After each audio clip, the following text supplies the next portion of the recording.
Hello friends, आप सभी का स्वागत है एमएस यूपीपीसीएस में।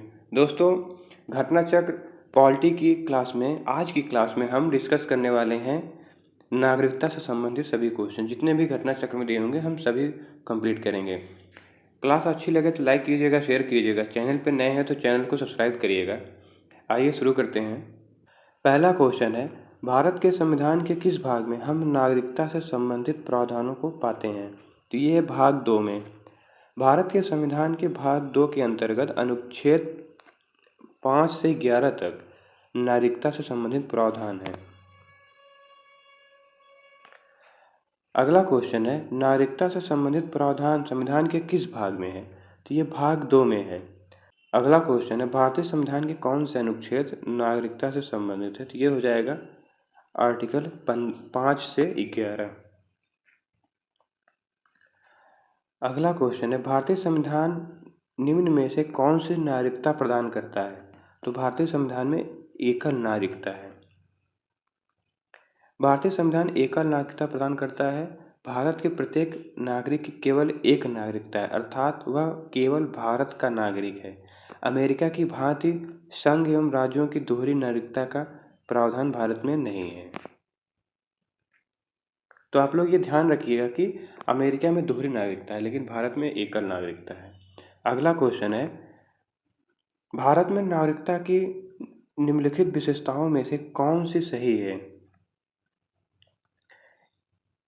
संपूर्ण भारत में एकल नागरिकता।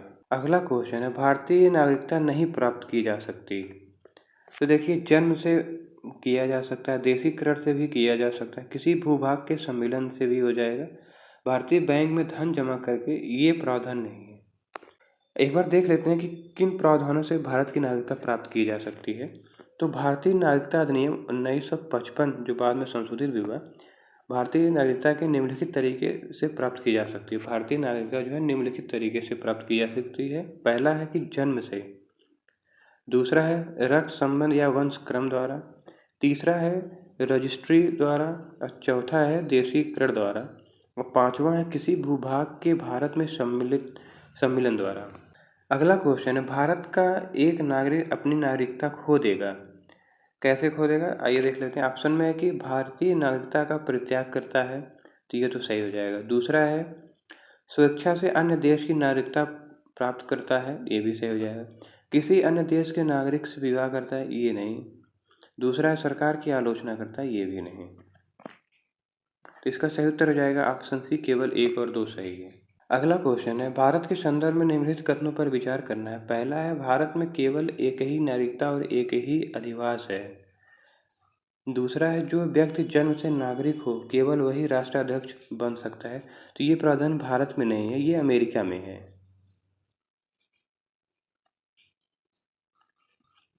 तीसरा है, जिस विदेशी को एक बार नागरिकता दे दी गई, किसी भी परिस्थिति में उसे वंचित नहीं किया जाएगा इससे, तो ये गलत हो जाएगा। तो ये वाला गलत है।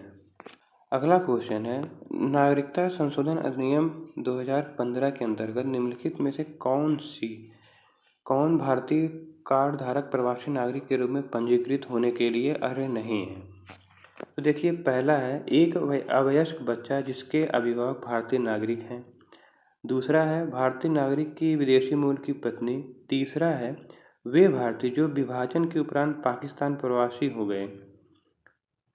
चौथा है एक व्यक्ति का परपोता या परपोती जो दूसरे देश का नागरिक है किंतु उसके पितामह या पितामही, मातामह या मातामही जब संविधान लागू होने के समय भारतीय नागरिक थे। सी वाला सही हो जाएगा, सी ऑप्शन सही हो जाएगा। वे भारतीय जो विभाजन के उपरांत पाकिस्तान प्रवासी गए थे, इनको प्रवासी नहीं माना जाएगा। अगला क्वेश्चन है, निम्नलिखित कथनों पर विचार कीजिए। पहला है, नागालैंड, असम, मणिपुर, आंध्र प्रदेश, सिक्किम, मिजोरम, अरुणाचल प्रदेश तथा गोवा की प्रादेशिक मांगों को देखते हुए भारत के संविधान में अनुच्छेद 371 से लेकर 371 ए से लेकर 371 आई अंतर्विष्ट किया गया। दूसरा है, भारत तथा संयुक्त राज्य अमेरिका के संविधान में 2 राजतंत्र, संघ और राज्य है किंतु नागरिकता एक ही है। तो ये गलत है क्योंकि अमेरिका में दोहरी नागरिकता है, भारत में एकल नागरिकता है। तीसरा है, कोई व्यक्ति जो देशीकरण द्वारा भारत का नागरिक है कभी भी अपनी नागरिकता से वंचित नहीं किया जाएगा, तो ये भी गलत हो जाएगा। इसका सही उत्तर हो जाएगा ऑप्शन ए, केवल एक सही है। अगला क्वेश्चन है, किस देश में दोहरी नागरिकता है? तो ये है आपका अमेरिका में। अगला क्वेश्चन है, निम्नलिखित में से कौन नागरिकता के अर्जन हेतु शर्तों को नियम करने के लिए सक्षम है? कौन जो है नियम बनाएगा? तो ये बना सकता है संसद। भारतीय संविधान के अनुच्छेद 11 में यह स्पष्ट किया गया है कि संसद को नागरिकता के संबंध में विधि बनाने की संपूर्ण शक्ति होगी। अगला क्वेश्चन है, नागरिकता अधिनियम 1955 के अंतर्गत पंजीकरण द्वारा भारतीय नागरिकता प्राप्त करने के लिए भारतीय मूल के व्यक्ति को भारत में कितने वर्ष बिताने होंगे?